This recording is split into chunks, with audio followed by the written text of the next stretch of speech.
Good morning. मैं doctor Sanjeev Kumar Sunshine hospital Gachibowli से बोल रहा हूँ। आज अगर लोगों के घर में कुछ लोग पॉजिटिव पेशेंट्स आ गए हैं और उनको डर लग रहा है कि हम घर में कैसे इलाज करेंगे या हॉस्पिटल जाके एडमिट करें और हॉस्पिटल में बेड नहीं मिल रहे हैं, तो घर में इन लोगों का कैसे केयर करना है और कैसे इंतजाम करना है, मैं आपको 2 मिनट में दिखाऊंगा। हम अपने घर में 3 सेक्शन बनाएंगे। ये है हमारे घर का पहला सेक्शन।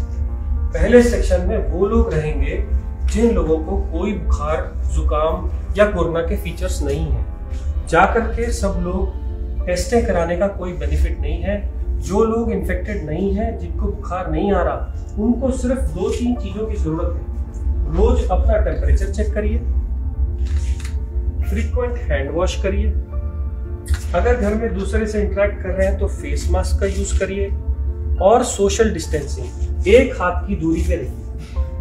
इतने दूरी पे रहने पे कोरोना के फैलने का डर ऑलमोस्ट निल होता है। तो वो सब लोग, जो लोग ठीक हैं, जिन लोगों को फीवर नहीं आया है, वो लोग अपने घर के उस सेक्शन में रहेंगे जिस सेक्शन में दूसरे इन्फेक्टेड लोग नहीं हैं। जिनको फीवर आ गया है और जुकाम, बुखार, खांसी हो रही है, वो लोग घर के दूसरे सेक्शन में रहेंगे।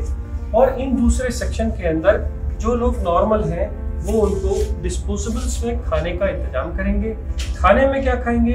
खाने में कोई भी वेजिटेरियन फूड, क्योंकि भूख कम हो जाती है, स्मेल कम हो जाती है, इसको आने में 1 महीना लगता है। इन लोगों को लिक्विड डाइट, सूप्स, जूस या ऐसी चीजें जो वो लोग खुद मांग रहे हो, सब अलाउड है। खाने में किसी चीज की मनाही नहीं है। आपको इसके अलावा क्या इलाज करना है? इन लोगों को बुखार हो सकता है। बुखार वाले लोगों को आपको बुखार की गोली सुबह, दोपहर, शाम देनी है। अगर बच्चे हैं तो यही गोली आधी हो जाएगी। अगर बिल्कुल खाना नहीं खा रहे तो ORS का सोल्यूशन देना है। कुछ लोगों को vitamin B, vitamin C, vitamin D, मैंने प्रिस्क्रिप्शन अपने व्हाट्सएप स्टेटस पे प्रिस्क्रिप्शन डाला हुआ है। इस प्रिस्क्रिप्शन को अगर आप प्रिंट करो तो ये कहता है कि आप पहले तो 1, 2 और 3 विटामिन हैं, अगली 2, एक तो फीवर की और जुकाम, बुखार, खांसी और गले दर्द की दवाइयां हैं। ये दवाइयां आप लीजिए। इस पर्चे से आप ये सिम्टोमेटिक ट्रीटमेंट कर सकते हैं। नॉर्मली कोरोना वायरस एक नॉर्मल सा माइल्ड सा वायरस है। 99% लोग इससे ठीक हो जाते हैं और उनको कुछ और चीज की जरूरत नहीं पड़ती।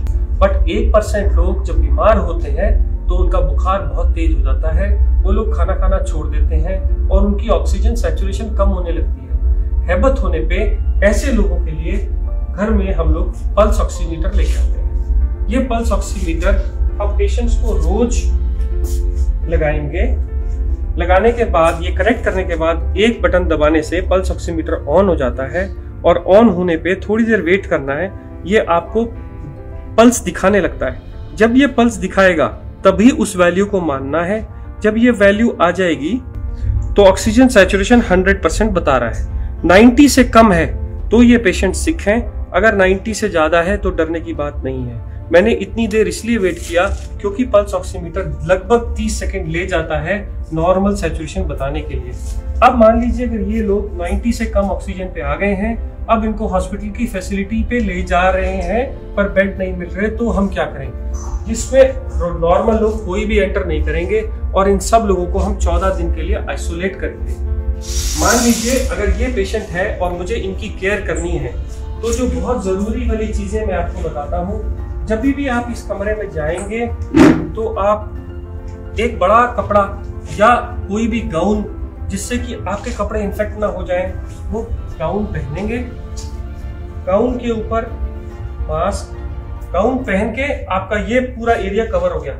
अब आप इसके ऊपर एक नॉर्मल कोई भी मास्क या N95 मास्क लगा सकते हैं। ध्यान ये रखना है कि इन मास्क को इधर की तरफ हाथ से नहीं छूना। छूने के बाद स्टेरलाइज करना है, आंख में नहीं लगाना। आप सिंपल मास्क भी यूज कर सकते हैं, बट इसको रोज डिस्कार्ड करिए। अब क्योंकि ये इन्फेक्टेड जोन है, इसलिए मार्केट में ये प्लास्टिक की बनी शील्ड्स मिलती हैं। इसको अगर आप लगा लेंगे तो आपके सेक्रीशंस बाहर नहीं जाएंगे। ऐसे ही ये मरीज भी मास्क लगाएगा और ये भी शील्ड डालेगा। इससे क्या होगा? इससे उसके सेक्रीशंस और आपके सेक्रीशंस मिल नहीं सकते। आपको इन्फेक्शन होने का चांस बहुत कम हो जाता है। इस आदमी के साथ अगर आप टाइम बिताना चाहते हैं तो सोशल डिस्टेंसिंग के हिसाब से इससे ज्यादा टाइम नहीं, ज्यादा 5 मिनट से ज्यादा टाइम ना बताइए। उनको खाने के लिए डिस्पोजेबल्स का खाने में दीजिए। जैसे मैंने पहले बताया, खाने में आप सब कुछ दे सकते हैं। अब इन लोगों की केयर करते समय याद रखिए कि वो लोग खूब हैंड सैनिटाइजर्स या सोप का इस्तेमाल करें। इसके अलावा आप जब भी इन लोगों का सेवा करेंगे तो आप ग्लव का यूज करेंगे। हर बार ग्लव्स को डालने के बाद ही आप पेशेंट को टच करेंगे। ये ग्लव अगर कपड़े के यूज कर रहे हैं घर के बने हुए, तो हर बार उनको घर से बाहर जाने के बाद उनको वॉश किया जाएगा। अगर डिस्पोजेबल यूज कर रहे हैं तो हर बार यूज करने के बाद थ्रो कर दिए जाएंगे। अब अगर आप ऐसी कंडीशन में उस पेशेंट के साथ उसकी केयर करते हैं, उसको खाना देते हैं, उसके ऑक्सीजन लगाते हैं या जो भी कुछ कर रहे हैं, आपको इन्फेक्शन आने का चांस कम हो। मान लीजिए अब ये पेशेंट का मैंने ऑक्सीजन सैचुरेशन चेक किया और ये 90 से कम था। मैंने पल्स ऑक्सीमीटर लगाया और ये पल्स ऑक्सीमीटर लगा के रहने दिया। ये पेशेंट को फीवर भी आ रहा है, इसका ऑक्सीजन भी कम है, तो मैं क्या करूंगा? मैं पल्स ऑक्सीमीटर को लगा ही रहने दूंगा।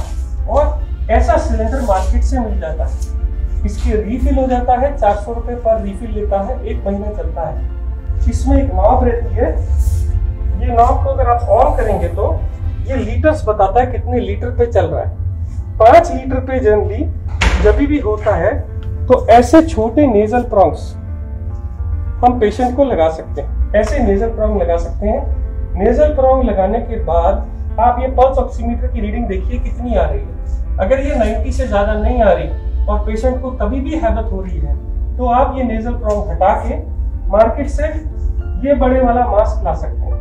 इस मास्क से अगर आप सिलेंडर पे लगाएंगे तो 10 लीटर तक एक पेशेंट को ऑक्सीजन दी जा सकती है।